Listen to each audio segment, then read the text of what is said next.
तभी तो हमको परसों ही सूचना दी थी गृह मंत्री जी ने बताया था। हमने कहा ठीक है भाई, किन्हीं को बनाइएगा। नमस्कार, न्यूज पल्स में आप सबों का स्वागत है। मैं हूं संतोष सिंह और हम बात कर रहे हैं नीतीश के आश्रय नरेंद्र।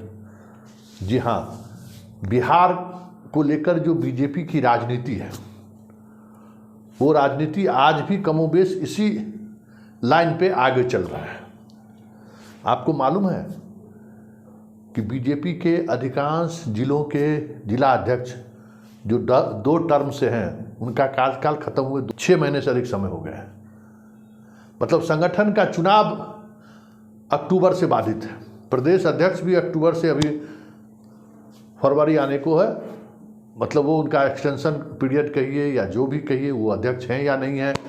बीजेपी का राजनीतिक संविधान क्या कहता है, उसके अनुसार अभी भी वो बने हुए हैं। पूरे बिहार में 2024 का लोकसभा चुनाव सिर पे है। मोदी और अमित शाह खुद कमान संभाल रखे हैं अपने अंदाज में, लेकिन बिहार में सरकार तो नहीं है, आप विपक्ष में हैं। और संगठन का ये हाल है, जो संगठन के सहारे बीजेपी बड़ी से बड़ी मुश्किलें भी पार कर लेती है, वो संगठन भी पिछले कई महीनों से शून्यता की स्थिति में है। ऐसे में वो कैसे लड़ेंगे नीतीश, लालू, कांग्रेस, माले, सीपीआई, सीपीएम जैसे 7 बड़े घटक दल के साथ? क्योंकि अगर राजनीतिक सिनेरियो की बात करें तो बिहार ही एक ऐसा राज्य है जहां बीजेपी को सबसे मजबूत टक्कर देने वाली गठबंधन है। और ये गठबंधन अगर एक साथ रह गया तो 2015 में क्या हश्र हुआ था सभी को मालूम है। जितनी जगह नरेंद्र मोदी ने सभा की थी बिहार में, उतनी भी सीटें बिहार में बीजेपी नहीं जीत पाई थी। और आज भी कोई स्थिति में बड़ा बदलाव नहीं आया है। फिर भी बिहार को लेकर बेरुखी, वो भी मोदी और शाह की, ये सोचने की जरूरत है। और देखिए, नीतीश संकेत के सहारे राजनीति करते हैं। याद होगा 2017 में जब साथ छोड़ने वाले थे तो उससे पहले वो एक जगह गए और कमल का फूल स्केच कर के चले आए। बड़ी चर्चा हुई कि क्या हो रहा है। इसी तरीके से राज्यपाल के बदले जाने की बात हुई तो उन्होंने कह दिया कि हमारी गृह मंत्री से बात हुई है। आपने सुना ही कि क्या कह रहे हैं। मतलब हमारे गृह मंत्री से अब रिश्ते सुधर गए हैं, हमारी बातचीत हो रही है। और उसी बातचीत का तो प्रतिफल नहीं है। गवर्नर तो गए ही गए, एक वाइस चांसलर भी नियुक्त करा लिए जाते जाते। समझ जाइए कि एक वाइस चांसलर भी अपने अनुकूल वो नियुक्त करा लिया। ये से तब हो रहा है जब बीजेपी और जदयू के बीच 36 का आंकड़ा है। याद है ना, दरभंगा में कार्य समिति की बैठक हो रही थी, अचानक प्रस्ताव लाया गया कि इस जन्म में तो नीतीश के साथ नहीं। जरा हम आपको याद दिलाने के लिए मोदी जी का वो भी बयान आप सुन ही लीजिए। सुशील मोदी क्या कह रहे थे। देखिए, आज विनोद तावड़े जी हमारे प्रभारी ने बड़ा स्पष्ट कर दिया कि आदरणीय प्रधानमंत्री जी, अमित शाह जी, राष्ट्रपति, सभी लोगों ने स्पष्ट कर दिया है कि किसी भी हालत में नीतीश कुमार के साथ, जनता दल के साथ अब कोई भविष्य में गठबंधन नहीं हो सकता है। जिस व्यक्ति ने केवल बीजेपी को धोखा नहीं दिया, बिहार के जनादेश को धोखा दिया, नरेंद्र मोदी को धोखा दिया, उस व्यक्ति के साथ अब इस जिंदगी में कोई समझौता नहीं हो सकता है।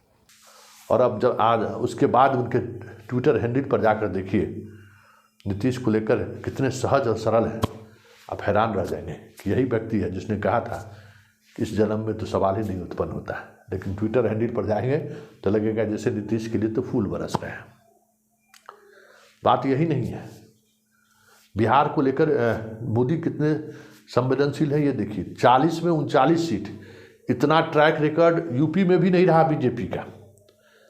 80 में 79 सीट उन्होंने नहीं जीता है। ये ट्रैक रिकॉर्ड वहाँ नहीं है। यहाँ 99.9% का ट्रैक रिकॉर्ड रहा है।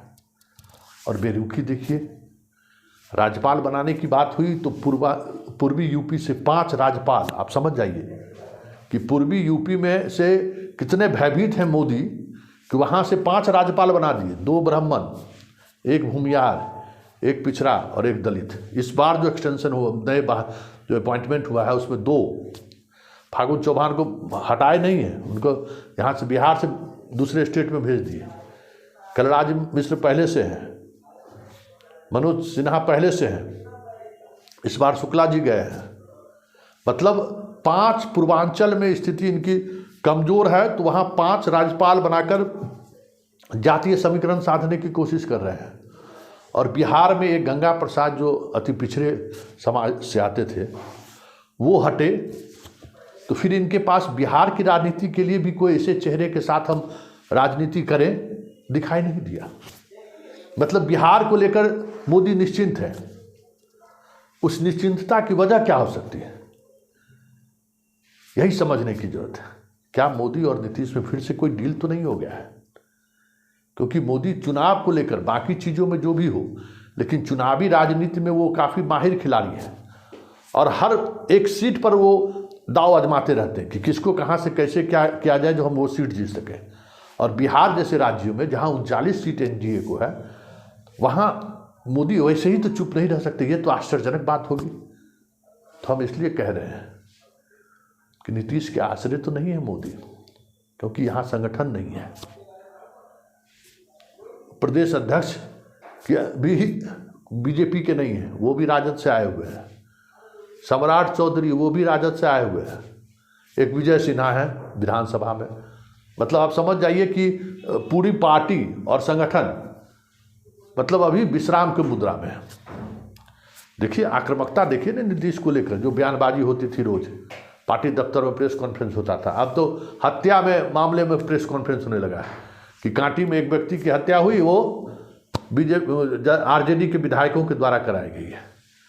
तो ये जो निश्चिंतता है, वो निश्चिंतता कहीं न कहीं दिखा रहा है कि एक बार फिर से कुछ खेला तो नहीं हो रहा है पर्दे के पीछे।